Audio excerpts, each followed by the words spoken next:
უნდა მოგახსენოთ, რომ ბარამიძის დროს ტოტალური გაშვება ვეტერანების არ მოხდა, ტოტალური გაშვება მოხდა უკვე ოქრაშვილის დანიშვნისას, მან ერთი ბრძანებით გაუშვა 2000-ზე მეტი ოფიცერი, რომლებსაც ჰქონდათ განათლება მიღებული არა მარტო საბჭოეთის დროს რუსის ჯარში, არამედ ისეთებიც იყვნენ, რომლებსაც განათლება ჰქონდათ მიღებული შტატებში, გერმანიაში, თურქეთში, ბრიტანეთში და რამდენიმე ქვეყანაში ერთად. იმიტომ რომ იქ იყო არა მარტო საუნივერსიტეტო განათლება, იქ იყო კურსებიც, რომელიც ძალიან დიდ ცოდნას გამოცდილებას აძლევდა ადამიანს.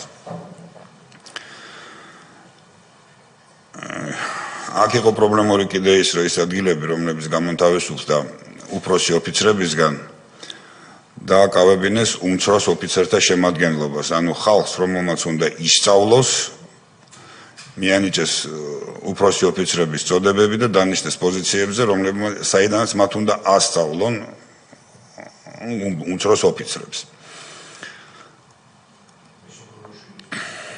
ეს ოქროაშვილის დროს მოხდა. წოდების რიგარეშე მინიჭება შეიძლება ცხოვრებაში ერთხელ, ალბათ, ყველაზე დიდი საბრძოლო მოქმედების დროს შეიძლება ორჯერ მოხდეს. ამაც რასაკვირველია გამოიწვია გარკვეული დეფორმაცია და დემორალიზაცია ჯარში. დეფორმაცია ფსიქიკაში ჯარისკაცების, ოფიცრების, იმიტომ რომ ადამიანი, რომელიც ამდენხანს მსახურობდა, უცებ იყო გაშვებული. რასაკვირველია ყველას გაუცნობიერებლად ის, რომ ისიც შეიძლება სამშობლოს სამსახურში დააფასონ იმით, რომ გააგდონ ჯარიდან ისე როგორც რაღაც გადამუშავებული მასალა.